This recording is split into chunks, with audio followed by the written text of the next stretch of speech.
Welcome, INC Tribe, to this daily tips video for FMA. I'm actually going to go over something that my Uncle Danny calls Kali Silat, Kuntao Kali Silat. He attributes this to Grandmaster Juan Lacoste. So this is the Lacoste Kali method, if you will. So Manong Johnny's foundation is Southern Filipino Martial Arts and Central Filipino Martial Arts, as I understand it.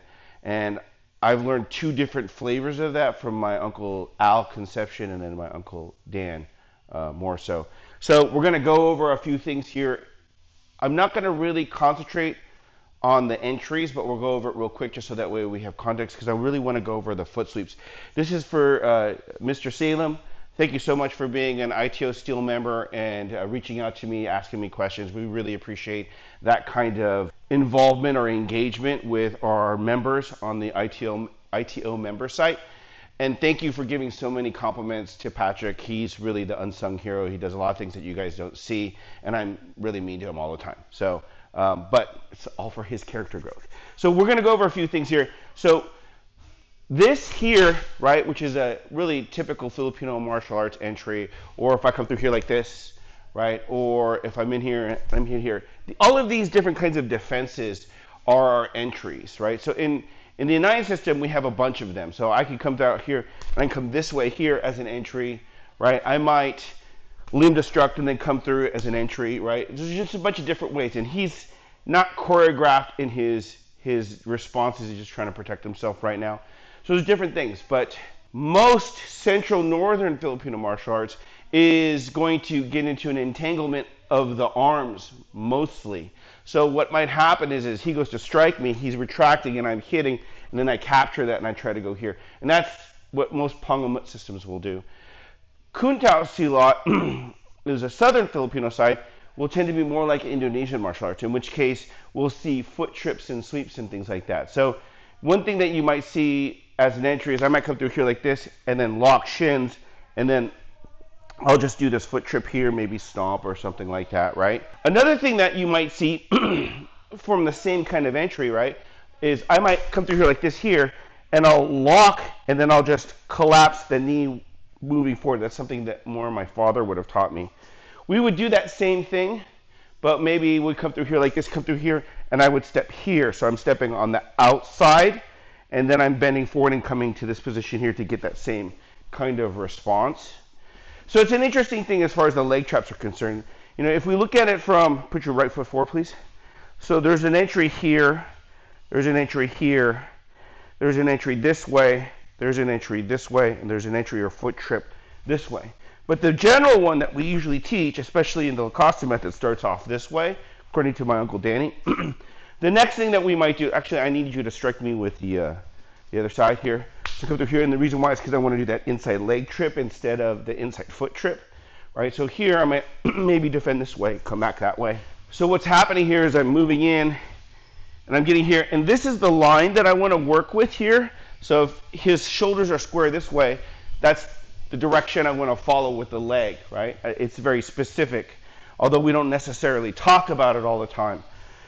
The next one is the outside foot trip. So I'm going to strike with the right just so it's easier for the camera to see, right? So now I might come through to this position here, and then I'm coming here like this and then lifting that up, right?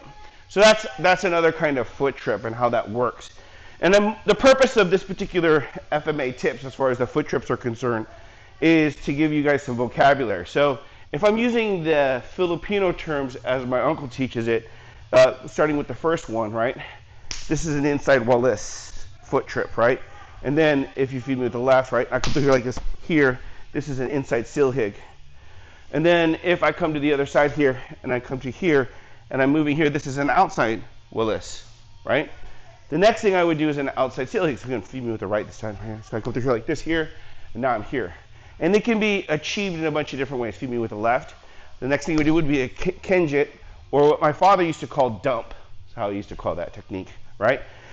You find these in all the techniques, and then there's going to be somebody that's going to comment, well, that's not this and that's not that, as if to say that they know every different variation from every different area. The reality is the Philippines is a center crossroads for maritime activity in Southeast Asia.